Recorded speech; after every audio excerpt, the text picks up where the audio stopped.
Hello and welcome to my channel. I hope you enjoy this story. I'm going to try and upload a new story each day. The ghastly game board, Ryde Royal Victoria Arcade. Holly Arnold stepped off the ferry at Ryde Pier, her sneakers making soft thud against the weathered wooden planks. The Isle of Wight, with its scenic coastal views and tranquil ambience, seemed the perfect escape from the relentless humdrum of London life. But the picturesque setting belied a lurking darkness she would soon uncover. Holly was joined by her childhood friends Mark, Lucy, and Jake. They had planned a relaxing weekend, with days spent exploring the island and nights indulging in nostalgic reminiscence. None of them anticipated the horror that awaited within the walls of the Ryde Royal Victoria Arcade. The arcade, with its Victorian grandeur, was a marvel of ornate architecture and faded opulence. It had once been a bustling hub of entertainment, but now many of its shops were shuttered, the once vibrant energy replaced by an eerie stillness. As the group wandered through the arcade, they stumbled upon a dusty antique shop tucked away in a shadowy corner. The proprietor, an elderly man with a crooked smile, beckoned them inside. His eyes gleamed with a mysterious glint as he led them to a back room, where an ancient board game lay on an oak table, its surface adorned with cryptic symbols and intricate carvings. "It's called the ghastly game board," the old man rasped. "A relic from a bygone era, said to hold great power. Only the bravest dared to play." Intrigued and dismissive of the ominous warning, Holly and her friends decided to give it a try. The moment they touched the game pieces, a cold wind swept through the room, and the surroundings warped and twisted, pulling them into a dark, foreboding realm. They found themselves in a desolate landscape, the sky an inky void dotted with sickly green stars. The air was thick with a palpable sense of dread. Each of them held a game piece, now glowing with an eerie light, their hands shaking with a mix of fear and excitement. A disembodied voice echoed through the void, its tone dripping with malice. "Welcome to the ghastly game board. The rules are simple. Survive each turn. You will face a challenge. Fail, and you forfeit your life." The first challenge was directed at Mark.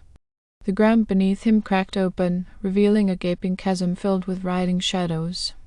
He was instructed to cross a narrow, crumbling bridge. As he stepped onto the bridge, it swayed precariously, the shadows below reaching out with grasping tendrils. Mark's fear paralyzed him, and he slipped, falling into the darkness. His screams echoed long after he was swallowed by the void. Holly, Lucy, and Jake were paralyzed with shock, but the game offered no respite. It was Lucy's turn next. A forest of twisted, skeletal trees appeared before her, the branches adorned with glistening, sharp thorns. She had to navigate through the forest, avoiding the grasping branches that seemed to move with a sinister will. Despite her best efforts, the thorns tore at her flesh, and she emerged from the forest, bleeding and weakened. Jake's challenge involved a labyrinth of mirrors. Each reflection taunted him, showing visions of his deepest fears and regrets. He was instructed to find the exit, but the mirrors distorted his perception, making every step a disorienting nightmare. After what felt like hours, he stumbled out, his mind teetering on the edge of madness. Holly's challenge was the final one. She found herself in a vast, empty hall, the only sound a soft whispering that seemed to come from everywhere and nowhere. The voice instructed her to confront her greatest fear. Before her appeared a figure cloaked in shadow, its eyes burning with an unnatural light. It was her father, who had died in a tragic accident years ago. The guilt and sorrow she had carried since then surged to the surface. The figure spoke in her father's voice, accusing her, blaming her for his death. Holly fell to her knees, sobbing, but a spark of defiance flared within her. She knew this wasn't real, just a cruel trick of the game. Summoning all her strength, she stood and faced the shadow. "You're not real," she declared. "This ends now." The figure dissolved into mist, and the hall vanished. Holly found herself back in the antique shop, her friends lying unconscious around her. She shook them awake, relief flooding her as they groggily came to their senses. The old man was gone, the shop now empty and lifeless. The board game lay in pieces on the floor, the malevolent air dissipating like smoke in the wind. They stumbled out of the shop, the oppressive atmosphere of the arcade lifting as they emerged into the daylight. Holly and her friend left the Isle of Wight the next day, the memories of the ordeal seared into their minds. They never spoke of it again, but each of them carried a piece of the darkness with them, a reminder of the malevolent forces that lurked just beyond the veil of reality. As they sailed back to the mainland, Holly couldn't shake the feeling that they had only just begun to uncover the true horrors of the ghastly game board. And in the shadows of the arcade, the old man watched, a twisted smile playing on his lips as he awaited the next unsuspecting players. Months passed since that fateful weekend on the Isle of Wight, but the memories haunted Holly Arnold. Nights were the worst, her dreams invaded by distorted reflections of her friends and the eerie void of the ghastly game board. She had taken to reading everything she could find about the arcade and the board game, but information was scarce, and the terror remained shrouded in mystery. Holly, Mark, Lucy, and Jake struggled to return to normal life, each of them bearing the psychological scars of their encounter. They kept in touch more than ever before, a silent agreement that the bond might be the only thing keeping the darkness at bay. One rainy evening, Holly received a cryptic email. The subject line read, "They are watching." Her heart pounded as she opened it. The message was brief but chilling. "Return to Ryde. The game isn't over." Holly knew she couldn't face this alone. She contacted Mark, Lucy, and Jake, and after some initial hesitation, they agreed to meet. The thought of revisiting the arcade was terrifying, but they felt a strange compulsion to see it through, as if the game had bound them with invisible threads. The ferry ride back to the Isle of Wight was filled with tension. The island, once a haven of peace, now seemed foreboding. They disembarked at Ryde Pier, their steps heavy with dread. The Royal Victoria Arcade loomed ahead, its facade shadowed in the dim evening light. The arcade was just as they had left it, a mausoleum of forgotten amusements.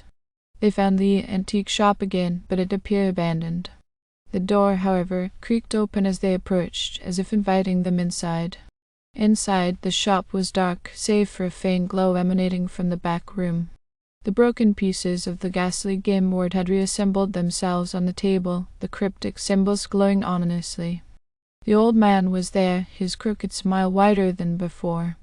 "Welcome back," he crooned. "The game calls you once more." Before they could react, the room spun and twisted, plunging them back into the dark realm. The disembodied voice returned, colder and more malevolent. "This is the final round. Only one of you will leave. The others will belong to us." Panic surged through the group, but they had no choice but to play. The board lit up, and the first challenge began. This time the stakes were even higher, and the malevolent spirits more ruthless. Mark's challenge involved a nightmarish maze filled with predatory creatures. He ran, adrenaline fueling his every step, but the creatures were relentless. He narrowly escaped, but not without severe injuries that left him weakened and traumatized. Lucy faced a cavern of living shadows that drained her strength with every step. She fought through with sheer willpower, emerging battered and near collapse.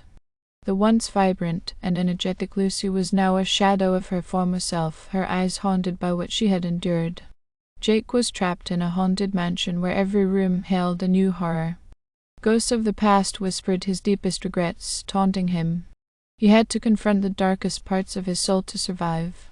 By the time he found the exit, he was a changed man, his carefree demeanor replaced by a grim determination. Holly's challenge was the most harrowing. She was transported to a barren wasteland where she had to face grotesque manifestations of her worst fears. Every step forward was a battle against her own mind. Her father's shadow loomed larger than ever, but this time she wasn't alone. The voices of her friends encouraging her guided her through the torment. As the final round concluded, the group was reunited, but the voice declared, one must stay behind. The game board glowed, and the old man appeared, his eyes gleaming with malevolent delight. "No," Holly said, stepping forward. "We'll all leave together, or not at all." The old man laughed, a cold, hollow sound. "The game does not bend to your will." In that moment, Holly remembered something she had read about ancient kisses and the power of unity. She reached out and took the hands of her friends. Together, she whispered, "We defy you." A brilliant light burst from their joined hands, enveloping them. The malevolent spirits howled in fury as the light grew brighter, pushing back the darkness. The room warped and twisted once more, and they found themselves standing in the antique shop, the game board shattered into irreparable pieces. The old man was gone, and the shop was filled with a warm, golden light. They stumbled out into the arcade, the oppressive atmosphere lifted, replaced by a sense of peace. The nightmare was over. They had won. As they left the Isle of Wight for the last time, Holly felt a profound sense of relief. The scars remained, but they had broken the curse. They had survived the horrors of the ghastly game board and emerged stronger, their bond unbreakable. Life slowly began to return to normal. The shared trauma became a silent understanding among them, a foundation of trust and resilience. Holly resumed her work, finding solace in routine. Mark pursued his passion for photography with a renewed intensity, capturing beauty in the mundane. Lucy, despite her lingering fears, threw herself into charity work, helping others as a way to heal herself. Jake found strength in physical activity, channeling his experience into endurance sports. Months turned into a year, and the nightmares that once plagued Holly began to fade. One day, as she was tidying her flat, she found an old photograph of the group from their first visit to the Isle of Wight. It was taken in happier times, before the horrors they endured. She smiled, a bittersweet feeling washing over her. Just as she was about to put the photo away, her phone buzzed with a message. It was from an unknown number, the subject line reading, "The game continues." Her heart skipped a beat as she read the message. "Return to Ryde. You are not done yet." Fear surged through her, but alongside it, a steely determination. She immediately contacted Mark, Lucy, and Jake. The unease in their voices mirrored her own, but they all agreed they had to see this through together. The journey back to the Isle of Wight was filled with an eerie sense of déjà vu. The island's tranquil beauty seemed to mock their apprehension. The Ryde Royal Victoria Arcade stood as ominous as ever, its grandeur tainted by their past experience. Inside, the antique shop was deserted, but it no longer held the same malevolent air.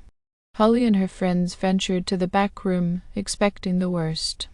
Instead, they found a different game board, simpler in design, yet exuding an undeniable aura of power. The old man's voice echoed around them, though he was nowhere to be seen. "Welcome back. This is the final test. Prove your unity, or fall to darkness." The game board glowed, and a familiar cold wind swept through the room. This time, they were ready. They clasped hands, their resolve unshaken. The room twisted and warped, plunging them into the dark realm once more. The challenges reappeared, but now they faced them with a newfound strength. Mark's agility and sharp eyes guided them through a labyrinth of shadows. Lucy's compassion and resilience helped them endure a storm of haunting whispers. Jake's physical prowess and determination broke through barriers of fear. Holly's leadership and unyielding spirit kept them united against the malevolent forces. As they completed the final challenge, the realm began to crumble around them. Their disembodied voice shrieked in rage, but it was powerless against their unity. They found themselves back in the antique shop, the new game board shattered into dust. The shop's oppressive atmosphere lifted entirely, replaced by a serene calm. The old man appeared one last time, his form flickering like a fading shadow. "You have won," he said, his voice devoid of its previous malice. "The curse is broken, the game is over." With those words, he vanished, leaving behind an aura of peace and finality. Holly and her friends walked out of the arcade, the weight of their ordeal lifted. The island felt different, brighter, as if the malevolent shadow had finally been dispelled. As they sailed back to the mainland, Holly felt a deep sense of closure. They had faced the darkness together and emerged victorious. The bond forged in terror now strengthened by triumph. Life returned to its rhythm, but Holly, Mark, Lucy, and Jake remained closer than ever, bound by the extraordinary experience they had shared. They knew that whatever challenges life might throw at them, they would face it together, their unity an unbreakable shield against any darkness.